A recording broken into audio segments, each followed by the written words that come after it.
बडनेरा नवी वस्तीतील मिलचा परिसरातील नागरिकांना गेल्या 2 ते 3 वर्षांपासून महाराष्ट्र जीवन प्राधिकरणाच्या ढिसाळ व नियोजन शून्य कारभारामुळे जीवनावश्यक असलेल्या पाण्याचा पुरवठा अनियमित व अपुरा होतोय।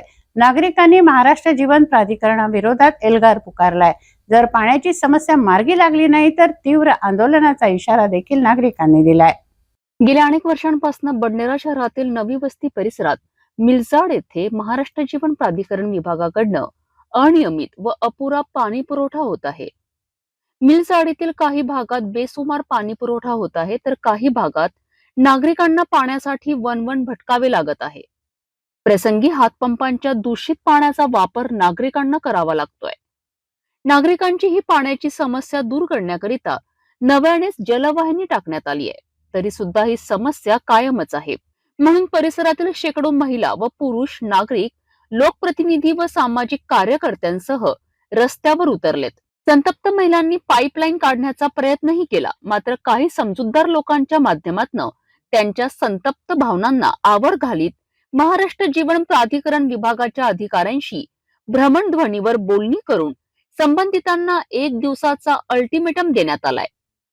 या प्रसंगी स्वाभिमानी पक्षाचे आमदार रवी राणा यांचे प्रतिनिधी अजय जयस्वाल व सिद्धार्थ बनसोड तसेच गेल्या 20 वर्षांपासून या प्रभागाचे प्रतिनिधित्व करणारे माजी नगरसेवक प्रकाश बनसोड, प्रहारचे उमेश मेश्राम आणि असंख्य नागरिक उपस्थित होते।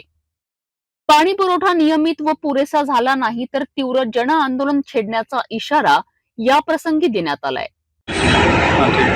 बडनेरा नवी वस्ती परिसरातील नागरिकांना गेल्या 2 ते 3 वर्षापासून पाण्याचा पुरवठा व्यवस्थित होत नाही। याला कारणीभूत फक्त महाराष्ट्र जीवन प्राधिकरण जे नियोजन आहे त्याचं नियोजन ढासळलेलं आहे असा या नागरिकांचा आरोप आहे।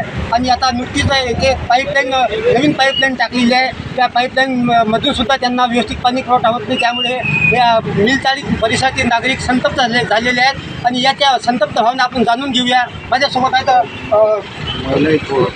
माजी नगरसेवक प्रकाश भाऊ बनसोड, हे सुद्धा या मिलचाळीचं एक प्रतिनिधित्व करत आहेत आणि त्यांनी सुद्धा या संदर्भात आवाज उठवलेला आहे, मात्र अजूनपर्यंत यांची समस्या दूर होत नाही। काय समस्या सांगता, काय मिलचाड नवी वस्ती बडनेरा या वस्तीमधील सुरळीत पाणी पुरवठा होत नसल्यामुळे मागील 2 वर्षापासून सातत्यानं नागरिक आणि सगळे लोकांनी आम्ही पाठपुरावा करत होतो, मागणी करत होतो की सुरळीत पाणी पुरवठा झाले पाहिजे। त्या अनुषंगाने नवीन पाईपलाईन टाकण्याचे आश्वासन दिले। 2 वर्षानंतर ती नवीन पाईपलाईन टाकण्यात आल्यानंतरही सुद्धा जर त्या पाईपलाईनमुळे सुरळीत लोकांना पाणी मिळत नाही, या संदर्भात लोकांनी तक्रार केली, आम्ही तक्रार केली, अभियंता लेवलकडच्या बँकेकडे गेली, आज्ञेच्या बँकेकडे गेली, परंतु सातत्याने हा डिपार्टमेंट दुर्लक्ष करत आहे।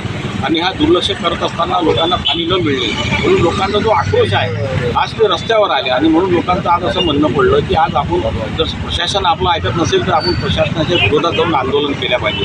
त्या संदर्भात आज भरपूर मोठ्या प्रमाणात महिला पुरुष या ठिकाणी जमले होते आणि ज्या ठिकाणी पाईपलाईन टाकलेली आहे ते पाईपलाईन फोडा आणि रस्ता जाम करा अशा प्रकारचं एक आक्रमक पवित्र आजच्या संदर्भात लोकांचा होतो। परंतु या वस्तीमध्ये राहणारे जे काही गणमान्य लोक आहेत आणि आम्ही अधिकाऱ्याशी संबंध साधून चर्चा करून त्यांची समजूत घातली की आक्रमक स्वरूप घेतल्यानंतर आपण अधिकाऱ्यांशी बोलला तर अधिकाऱ्यांनी आपल्याला काय उत्तर दिलं? अधिकाऱ्यांनी आम्हाला म्हटलं की आम्हाला आजचा 1 दिवस द्या, आम्ही उद्या प्रत्यक्ष स्थळ निरीक्षण करतो आणि आजपासून आम्ही काम चालू करतो। अधिकाऱ्यांच्या म्हणण्यानुसार त्यांना आपण 1 दिवस दिला, त्यांच्यानंतरही काम नाही झालं तर आपली पुढचं आंदोलन आक्रमक भूमिका काय राहील? आताही जर काम नाही झालं तर आम्ही गेल्या 10-15 दिवसापासून बडनेरा शहरातील शारदानगर ह्या साईडवरून नवीन पाईपलाईन टाकण्यात आहे। कारण की यापूर्वीसुद्धा मिलचाडला पाणी मिळत नव्हतं। एक नियोजन म्हणून त्यांनी एक प्रयोग करून पाहिला की बा नवीन पाईपलाईन टाकल्यानंतर मिलचाडला पाणी मिळेल, परंतु नवीन पाईपलाईन टाकल्यानंतर एवढे लाखो रुपये खर्च करूनसुद्धा मिलचाडला पाणी मिळत नाही। त्याबद्दल स्थानिक माजी नगरसेवक असो, आमच्यासारखे सामाजिक कार्यकर्ते असतो, ह्या ठिकाणी युवा स्वाभिमानचे अजय भाऊ जयस्वाल आहेत, यांना सुद्धा याबद्दल माहिती मिळाली, ते सुद्धा ह्या ठिकाणी तात्काळ आले। आताच नुकतंच काही वेळानंतर सर्व याच्या ठिकाणी आल्यानंतर महिला पुरुष सर्व ह्या ठिकाणी जमा झाले होते। त्यावेळेस अजय भाऊ जयस्वाल यांनी आमदार साहेबांसोबत, आमदार रविभाऊसोबतही बोलणं करून दिलं। गेल्या 25 वर्षापासून आमदार रवी राणा या मतदारसंघाचं नेतृत्व करत आहेत, मात्र गेल्या अनेक वर्षापासून समस्या निकाली का लागली नाही? तर ही जी पाईपलाईन टाकण्यात आली होती तर ते निकाल करण्यासाठी टाकण्यात आली होती, परंतु ज्या कंत्राटदाराला भरोशावर जीवन प्राधिकरण काम करतं जे त्याचे इंजिनियर आहे ते प्रत्यक्ष ह्या ठिकाणी येऊन उभे राहत नाही किंवा त्याचं नियोजन करत नाही. जे कंत्राटी कामगार म्हणून काम करतात त्याच लोक ठेवून ते काम करत असतात. माझं एकच म्हणणं आहे की जीवन प्राधिकरणाचे स्वतः अधिकारी आणि कर्मचाऱ्यांनी आणि इंजिनियरनी सुद्धा त्या ठिकाणी यावं म्हणून स्वतः आमदार साहेबांनी सुद्धा त्यांना इन्व्हिटेशन दिले. आताच त्यांच्यासोबत बोलणं झालं की आपण स्वतःहून त्या पाहावं. आताच माझी नगरसेवकांनी सुद्धा सांगितलेलं आहे तर त्यांचं बोलणं झालं ते स्वतः इथे येणार आहे. त्या सर्वांचा मिळून अगर हा काम झाला नागरिकांना न्याय मिळाला पाहिजे हे आमचा सर्वांचा सहकार्य होणार आहे.